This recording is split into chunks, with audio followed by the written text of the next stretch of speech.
अस्सलाम वालेकुम students, I hope you are doing well.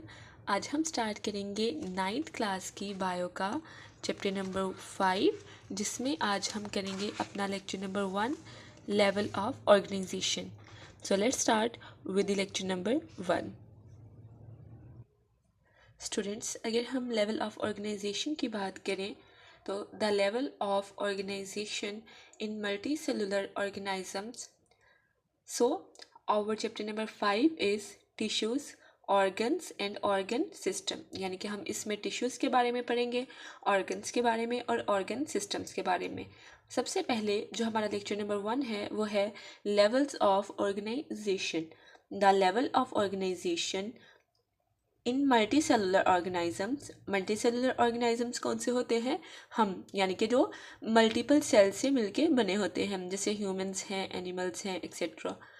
Begin with the simplest and smallest level. यानी कि जो लेवल ऑफ ऑर्गेनाइजेशन है वो हमेशा एक स्मॉलेस्ट लेवल से शुरू होता है, जिसको हम कहते हैं atom, and progress to the largest and most complex level.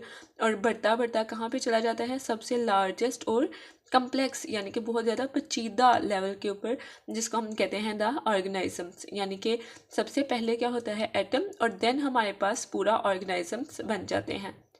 सो ये मैंने छोटा सा स्केच बनाया है जिसमें हमें पता चलेगा। यहाँ पे मैंने छोटा सा स्केच बनाया है जिससे हमें अंदाज़ा होगा कि सबसे पहले जो छोटा सा एटम होता है वो मॉलिक्यूल में चेंज होता है, देन मॉलिक्यूल ऑर्गेनल में चेंज होता है, ऑर्गेनल सेल में चेंज होता है, सेल टिश्यू में, टिश्यू ऑर्गन में, ऑर्गन फिर ऑर्गन सिस्टम बनाता है, और देन ऑर्गन सिस्टम से हमारे पास ऑर्गेनिज्म पूरा बन जाता है। Atom are the smallest unit of matter. यानी कि एटम जो उनसे हैं वो सबसे छोटा यूनिट है। That maintain the property of an element, जो कि किसी भी एलिमेंट की प्रॉपर्टी को मेंटेन करके रखता है। यानी कि कार्बन, हाइड्रोजन और ऑक्सीजन, ये क्या है? एटम हैं। अगर हम मैटर की बात करें तो मैटर क्या होता है? ऐसा सब्सटेंस जो कि जिसका मैस हो और जो कि स्पेस को ऑक्यूपाई कर सके। मैटर जो है वो सॉलिड भी हो सकता है, गैस भी और लिक्विड भी, या आपने पढ़ा होगा प्लाज्मा भी। सो एटम क्या होता है? स्मॉलेस्ट यूनिट होता है मैटर का। नेक्स्ट है हमारे पास molecule. Atom combine to form molecule. यानी कि जब डिफरेंट एटम्स मिलते हैं तो हमारे पास क्या बनता है? मॉलिक्यूल बनता है, which have different properties than atoms they contain. और जिनकी एटम्स से प्रॉपर्टीज़ डिफरेंट होती है। जैसे अगर हाइड्रोजन है और ऑक्सीजन है, ये दो हैं, ठीक है, ये मिलके क्या बनाते हैं? वाटर बनाते हैं। तो इनकी एटम्स के प्रॉपर्टीज़ और मॉलिक्यूल की प्रॉपर्टीज़ डिफरेंट होंगी। जैसे फॉर एग्जांपल, जैसे ये देखें, ये हमारे पास है, ये मैंने अलग अलग एटम्स बनाए हैं। ये हाइड्रोजन के एटम है और ये क्या है? ऑक्सीजन के एटम है। अब अगर हम इनकी अलग अलग तरीके से बात करें तो ऑक्सीजन जो सा है वो रिस्पिरेशन के लिए इस्तेमाल होता है, और हाइड्रोजन जो सा होता है वो बहुत ज़्यादा एक्सप्लोसिव होता है और फ्लेमेबल होता है। फ्लेमेबल वो चीज़ होती है जो कि ईजीली फायर को कैच कर ले। और अगर हम मॉलिक्यूल की बात करें तो ये दो हाइड्रोजन के एटम है और ये क्या है? ऑक्सीजन का एटम है। इन तीनों एटम से मिलके क्या बनाया है? एक मॉलिक्यूल बनाया है। अब इसकी जो मॉलिक्यूल की प्रॉपर्टीज़ हैं वो इससे डिफरेंट होंगी। अब जैसे ये वाटर मॉलिक्यूल है तो इसकी प्रॉपर्टीज़ इनसे डिफरेंट होंगी। जैसे ये वाटर है तो water is a non flammable, यानी कि ये फायर को कैच नहीं करता, एंड यूज्ड फॉर ड्रिंकिंग, और पीने के लिए भी इस्तेमाल होता है। तो आपने देखा होगा एटम्स की और मॉलिक्यूल्स की प्रॉपर्टीज़ डिफरेंट होती हैं। देन अगर हम ऑर्गेनल की बात करें, molecules combine in a specific way and make. यानी कि जब मॉलिक्यूल हैं, जब वो कंबाइन करते हैं एक सही तरकीब के साथ तो हमारे पास ऑर्गेनल बनते हैं।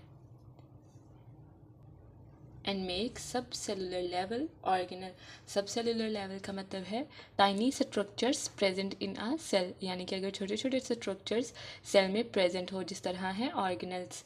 तो इसको हम क्या कहते हैं, एट सब सेलुलर लेवल।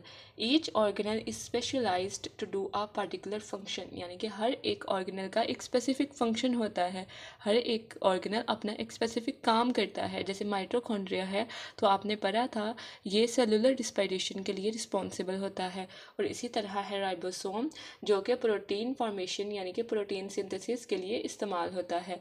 ये हमने चैप्टर नंबर 3 में सेल का जो चैप्टर था उसमें ये सारे डिस्कस किए थे 1 by 1, mitochondria, ribosomes, lysosomes etcetera.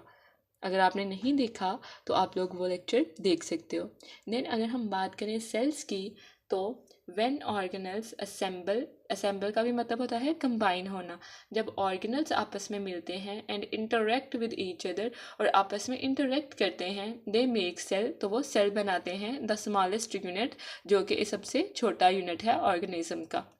They carry out life activities, जो कि ज़िंदगी की तमाम एक्टिविटीज़ को परफॉर्म करते हैं, एंड कैन रिप्रोड्यूस, और रिप्रोड्यूस भी हो सकते हैं। रिप्रोड्यूस यानी कि इनकी रिप्रोडक्शन भी हो सकती है।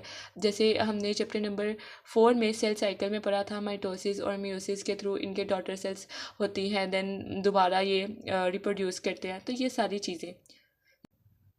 अब अगर हम बात करें तो सेल जौन से हैं वो दो तरह के हैं, यूनिसेलुलर और मल्टी सेलुलर। यानी यूनिसेलुलर ऑर्गेनिज्म वो होते हैं जो कि जिनमें सिर्फ एक सेल पाया जाता है, जो कि सिंपलेस्ट होते हैं, जैसे प्रोकैरियोट। लेकिन जो मल्टी सेलुलर ऑर्गेनिजम्स होते हैं वो बहुत ज़्यादा सेल से मिलके बने होते हैं, और उनका स्ट्रक्चर भी बहुत ज़्यादा कम्प्लेक्स होता है, जैसे कि हम लोग, ह्यूमंस, एनिमल्स एक्सेट्रा। अगर आप लोग डायग्राम्स बनाना चाहते हैं तो आप लोग एटम और मॉलिक्यूल की मैंने आपको डायग्राम दी है, वो आप बना सकते हो। उसके बाद मतलब डायग्राम आ जाती है हमारे पास ऑर्गेनल की, उसमें आप माइटोकॉन्ड्रिया और राइबोसोम की बना सकते हो। सेल में आप लोग बना सकते हो प्लांट सेल, एनिमल सेल। ये आपको मेरे यूट्यूब चैनल पे मिल जाएगा, चैप्टर नंबर 3 का लिंक। उसमें सबसे पहला हमारा लेक्चर था सेल के बारे में, जिसमें मैंने प्लांट और एनिमल सेल आपको डिटेल से बताया था। आप लोग वहाँ से वो डायग्राम देख सकते हो। देन आ जाता है हमारे पास tissues. In multi cellular organism cell make tissues, यानी कि अब सेल्स ने क्या बनाना है, टिश्यू बनाने हैं। A tissue is a group of similar sales. जो टिश्यू है वो ग्रुप होता है सिमिलर सेल्स का, यानी कि जो सेल्स है वो मिल के क्या बनाते हैं, टिश्यूज़ बनाते हैं। That work together to perform one or more function, जो कि मिल के काम करते हैं और फंक्शन परफॉर्म करते हैं। अब डिफरेंट होता है एनिमल सेल्स में और प्लांट सेल्स में। अगर हम एनिमल सेल्स की बात करें तो इसमें दो तरह के टिश्यूज़ पाए जाते हैं, epithelial tissues and muscle tissues. Epithelial tissues जो उनसे होते हैं cover body surface and line cavities of skin, यानी कि ये हमारी सरफेस जो स्किन के सरफेस है उसको कवर करता है, यानी कि आउटर मोस्ट बाउंड्री बनाता है, आउटर मोस्ट लेयर बनाता है स्किन के ऊपर, ताकि उसको प्रोटेक्शन प्रोवाइड कर सके। एंड लाइन कैविटीज़, और यानी कि इंटरनल जो हमारा हिस्सा होता है स्किन का, उसको भी प्रोटेक्शन प्रोवाइड करने में ये हेल्प करते हैं। मसल टिश्यूज़ से देख के आपको अंदाज़ा हो रहा होगा, यानी कि ये मसल्स के रिलेटेड हैं। इनेबल मूवमेंट, जो कि मूवमेंट को कैरी करते हैं, जैसे कि cardiac muscle in the heart. अब कार्डियक मसल्स जो होते हैं हार्ट में, उनका क्या काम होता है, वो क्या करते हैं कि अब जैसे है कार्डियक मसल्स इन हार्ट, तो कार्डियक मसल्स का हार्ट में क्या काम होता है कि ये जो ब्लड होता है हमारा उसको पंप करवाते हैं through out the body. Next अगर हम एपिडर्मल टिश्यूज़ की बात करें तो it protect the underlying parts, यानी कि एपिडर्मस ऑफ द लीफ, यानी कि ये क्या करता है, ये एपिडर्मस जो लीफ का एपिडर्मस होता है उसको प्रोटेक्ट करता है।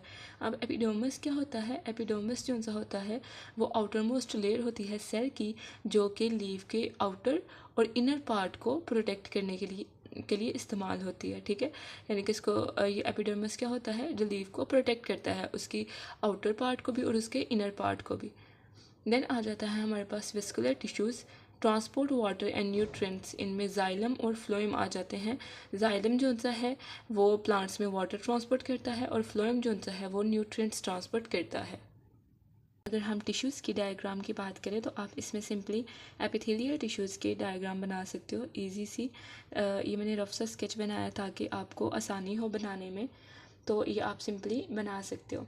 देन है हमारे पास ऑर्गन। अगर हम ऑर्गन की बात करें, an organ is a structure made up of related tissues working together to perform specific functions. अब जिस तरह हमारे पास सेल्स ने मिलकर टिश्यू बनाया था, उसी तरह टिश्यूज़ जो उनसे हैं वो मिल के ऑर्गन बनाएंगे और ये आपस में काम करेंगे एक स्पेसिफिक फंक्शन परफॉर्म करने के लिए। हमारे पास एनिमल और प्लांट्स डिफरेंट ऑर्गन्स होते हैं।